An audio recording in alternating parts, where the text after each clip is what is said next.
संस्थेची सरकारी संस्था होती यांच्या मार्फत आज या ठिकाणी वृक्षारोपण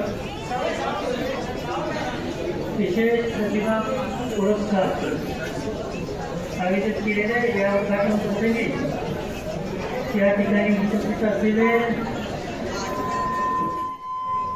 कार्यक्रमाचे अध्यक्ष सद्गुरू अभिनव गोविंद चंदन स्वामी अतनी बेळगाव प्रमुख सत्मरीचे उद्घाटक वेदमूर्ती सिद्धरामय्या आज्या मूळ संस्थान मठ गिरणी बगला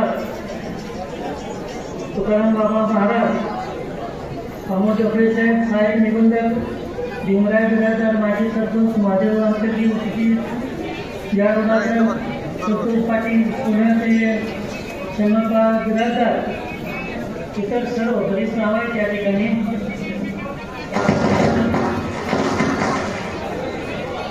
व्यासपीठावर उपस्थित असलेले सर्व सरकार मंत्री आणि आपण उपस्थित सर्व ग्रामस्थ बंधू दोन कार्यक्रम या ठिकाणी महत्त्वाचे आहेत। एक कार्यक्रम आहे ज्यांनी विशेष पदव्या घेतले त्यांचा सत्कार आहे आणि त्या दुसरा कार्यक्रम आहे तो वृक्षारोपणचा कार्यक्रम आहे।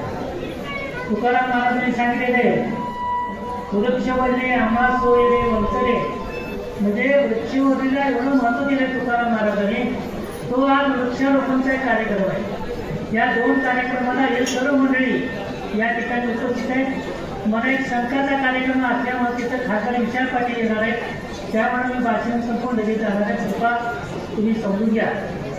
आज या दोन कार्यक्रमाच्या निमित्तानं निसर्गाचा समतोल बिघडल्यानं आपण वृक्षारोपण करतोय। दुसरी गोष्ट म्हणजे ज्यांनी प्रावीण्य मिळवलेलं आहे डॉक्टरमध्ये असेल इंजिनिअरिंगमध्ये असेल कशामध्ये असेल त्या लोकांचा पण आपण सत्कार या ठिकाणी घेतोय। आज मला त्या लोकांना मुद्दाम सांगायचं आहे तुम्ही जे प्रावीण्य मिळवलेलं आहे डॉक्टरमध्ये इंजिनियर असेल साहित्यिक असेल कशामध्ये तुम्ही ज्यावेळेला प्रावीण्य मिळवलेलं आहात त्यावेळेला तुम्ही विज्ञानमध्ये झालं पाहिजे। मध्यंतरी तुम्हाला माहीत आहे काही तुमचे जे लोक प्रयागराजला गेले सरस्वती आणि मोठी गंगा नदी आहे त्या गंगा नदीमध्ये तुम्ही आंघोळ करायला गेला कशाला गेला आंघोळ करायला तुम्ही जे पाप केलं आहे ते पाप नष्ट होण्यासाठी त्या ठिकाणी तुम्ही आंघोळ करायला गेला आणि तुम्ही कशामुळे गेला देवेंद्र फडणवीस बायकोसकट गेला आंघोळ करायला त्याच्यानंतर अमित शहा बायकोसकट तिथं आंघोळ केले भारताचे प्रधानमंत्री नरेंद्र मोदी गेले एका बायको व्यक्तीचं आंघोळ केले। तुम्ही पाप केल्यानंतर गंगा नदीमध्ये आंघोळ केल्यानंतर तुमचं पाप जाते का अरे चांगलं कर्म केल्यावर पाप जाते तुमचं। बरेच लोक आपण जातो पाप केलं म्हणजे कर्म तिथं नष्ट होते का पाप तुमचं असं कधी होत आहे। परंतु देशामध्ये एक प्रकारचं अवैज्ञानिक ज्याला कुठल्याही शास्त्राचा आधार नाही अशा पद्धतीचं लोकांमध्ये संभ्रम निर्माण करायचं काम केलेलं आहे। तुकाराम महाराजांनी सांगितलंय आंघोळ केल्यानं कुठे पाप होत नसते पाप कुठं धुलं जात नसते तीर्थी धोडा पाणी देव रोकडा सज्जनी मिळाली सत्संग समर्पिता भले अंग हे महाराजांनी सांगितलं आपल्याला।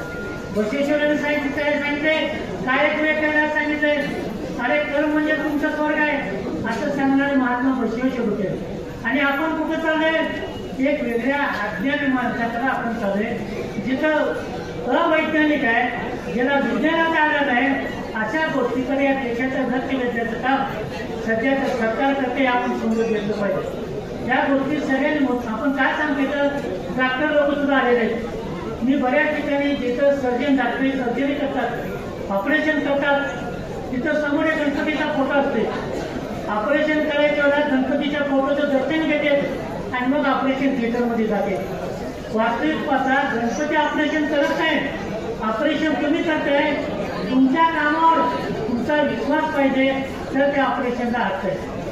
माणूस वर्षावर धार्मिक होत चाललेला आहे धर्मामध्ये असं नाही तुम्हाला सांगतो धर्म काय तुम्हाला बसवेश्वरांनी तुकाराम महाराजांनी चांगलं सांगितलेलं आहे जनसेवा ही ईश्वर सेवा आहे लोकांमध्ये देव पहा हे सांगणारे महाराज आपल्याकडे नाही आपल्याकडे अध्ययन करायला लागले।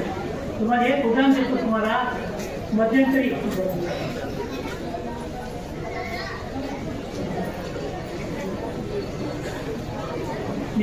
सांगतो तुम्हाला माहिती आहे, मध्यंतरी अमेरिकेमध्ये अंतराळमध्ये यान भटकलं आणि तिथं सुनीता विल्यम नावाची एक लेडी होती आणि 2 पायलट होते. तिथं यान भटकलं. अमेरिकेने त्यांना काय करावं होतं, तिथले शास्त्रज्ञ एकत्र झाले, एकत्र आले. ते इथे परत विमान तयार केलं आणि त्या विमानाकडे नेले. त्या विमानातली माणसं ह्या विमानात घातले आणि ते विमान खाली उतरून घेतले. त्या देशामध्ये विज्ञानाला किती महत्व आहे तुम्हाला सांगतो. आपल्या देशामध्ये जर असं काय घडलं असतं, मध्यंतरी कोरोना जर आला तर लोकांना टाळ्या वाजवामध्ये हे विज्ञानामध्ये अधिकरित्या लक्षात ठेवा. कोरोनाला औषधच काढलं पाहिजे तुम्हाला. आणि आपल्या तिथं असं उदाहरण आहे की विमानात ते लोक आले पण तिथं मध्यंतरी आपल्याला नेहमी प्रार्थना करा, यज्ञ करा, अंक करा हे सांगण्याची प्रवृत्ती आपल्याकडे जास्त झालेली आहे. आपण कुणाचं साहित्य वाचा पाहिजे, तुकाराम महाराजांचं साहित्य वाचा, बसवेश्वराचं साहित्य वाचा. जिथं माणसाच्या महत्व दिलंय त्याने, माणसाला जिथं देव मानलाय तो देव मानून त्याची सेवा करा हे सांगणारे आपल्याकडे माणसं झाले. त्यांचाच आपण विचार केला पाहिजे. बाकीचा थोतान विचार, जिथं विज्ञानाचा विचार होत आहे, जिथं थोतानपणाचा विचार होते त्या गोष्टी आपण विसरून गेल्या पाहिजे आणि खरं विज्ञानाचे काम करावं अशा प्रकारची आपल्याला विनंती करतो.